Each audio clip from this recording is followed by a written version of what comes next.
Hi అండి, అందరూ బాగున్నారా? ఈరోజు అయితే గోంగూర పప్పు అయితే స్పెషల్గా చేసుకుందామండి. ఎప్పుడు వండేలా కాకుండా కొంచెం డిఫరెంట్గా అయితే ఇది నేనైతే విస్మయ్ ఫుడ్లో చూసి ట్రై చేశాను. చాలా బాగుందండి. ఒకసారి అందరూ తప్పకుండా ట్రై చేయండి. ముందుగా అయితే పప్పుని పచ్చిమిర్చి వేసి అయితే సపరేట్గా ఉడికించుకొని పక్కన పెట్టుకోండి.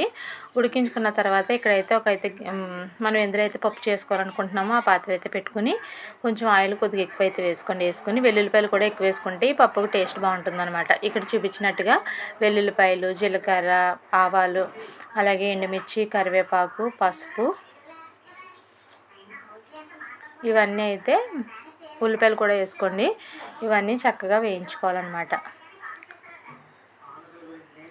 ఇక్కడ నేను చూపించిన ఐటమ్స్ అన్నీ వేసి ఈ విధంగా అయితే వేయించుకోవాలి. ఈ విధంగా వేగిన తర్వాత నీట్గా కడిగి పెట్టుకుని వాటర్ లేకుండా కడిగి పెట్టుకున్న గోంగూర అయితే ఇందులో వేసేసి, ఈ గోంగూర అయితే లేత గోంగూర అండి, త్వరగా మగ్గిపోతుంది అనమాట. గోంగూర కూడా వేసుకుని నూనెలో ఈ విధంగా ఫ్రై చేసుకోవాలి.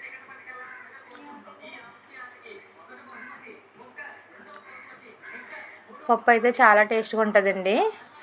ఇది స్మై ఫుడ్లో చూసాను అనమాట, నేను బాగుందనమాట, అందుకని నేను కూడా వీడియో తీసి పెడుతున్నాను అనమాట. చూసారు కదా, లేత గోంగూర అయితే ఇక్కడ చూపించినట్టుగా ఇంత త్వరగా ఈ విధంగా అయితే మగ్గిపోతుంది అనమాట.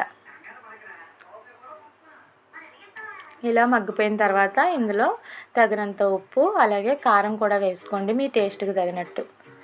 మేమైతే కొంచెం కారం ఎక్కువగానే తింటాం కాబట్టి నేను కారం అయితే కొద్దిగా ఎక్కువనే వేసుకున్నాను. అలాగే చిన్న చింతపండు పులుపు అయితే వేసుకోండి, టేస్టు పులుపుకి అడ్జస్ట్ అవుతుంది అనమాట.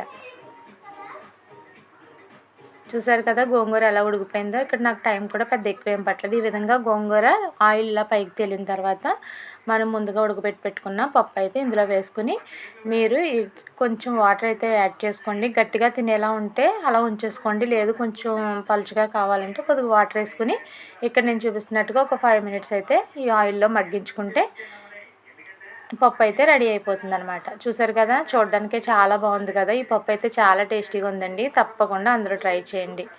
చూసిన వాళ్ళందరూ మాత్రం ఒక లైక్ చేయడం అయితే అస్సలు మర్చిపోకండి. పప్పు అయితే టేస్ట్ చాలా బాగుందండి. తప్పకుండా అందరూ ట్రై చేయండి. ఎవరైనా ఈజీగా చేసేయచ్చండి, చేయడం కూడా చాలా సింపుల్ అనమాట. ఒకసారి అయితే టేస్ట్ చూసుకుని కారం కానీ ఉప్పు కానీ ఏమైనా సరిపోకపోతే మళ్ళీ ఒకసారి అడ్జస్ట్ చేసుకోండి.